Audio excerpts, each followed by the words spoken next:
So one of the first things I'd recommend to a buyer, wherever you're looking to acquire a business, is firstly establish exactly what you're looking for. So that might be the niche, it might be the business model, it might be your budget range, and also establishing what skills and resources you might have. So some people might be great at web design, so it makes sense to buy a website that may benefit from some improved web design. Some people might be great writers, so you can buy a business that is going to benefit from content. Some might be excellent developers, so buying a technical product or a SaaS business could be a great fit because they can work on the development and build it out. And then once you've established exactly what you're looking for and what's going to be a good fit for you, it's really just a case of going through a discovery process and figuring out what's important to you as part of the sale. So if you buy through a broker or an advisor like us, we'll prepare quite a detailed prospectus for every business we sell. So it's usually a 25 to 35 page document about the business. So that will have a lot of existing information in there, usually to the level where most buyers can make a decision in principle whether or not they're interested.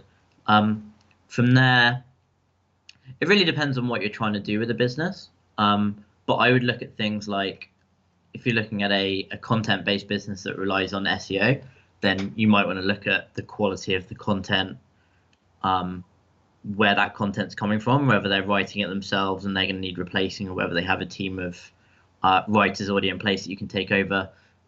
Looking at the links and the quality of the link profile is important. So you want to figure out whether or not those are like really solid links that have been built, or maybe some slightly lower quality links that might be at risk in future.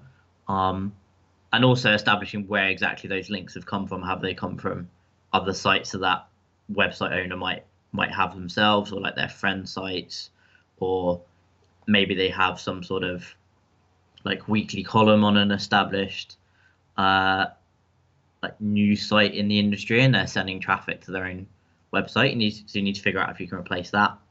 If you're looking at a e-commerce business, then you want to look at the suppliers, the sources of sales, and figuring out how sustainable they are. So for example, if there's just one supplier and one source of sales, then that could be quite risky. So you want to establish whether or not that, like how long that supplier's been in business. If it's a sales stream, how sustainable could that be? Because often people will have something and it just might not be that sustainable. So for example, if you're selling on Amazon, Amazon can be very profitable, but the problem with Amazon is they're quite fickle and they're often making policy changes. So if you buy that business, what it's doing right now in 12 months time might be completely different. And then moving on to the third business model that we focus on is SaaS businesses or software companies. With that, it's really a case of figuring out, with the technology specifically, if you're not a developer, how well documented is that code?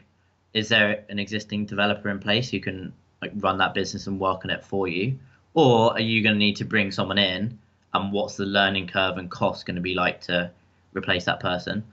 And depending on the size of the business you're looking at, some businesses are not going to have anyone in place. It would just be the founder doing all the work. So figuring out if you can replace them is quite important. On bigger businesses, you tend to have the founder either removed or there's an existing team in place, so it's less of a consideration. But there's some of the things I would look at when I'm looking to acquire an established business.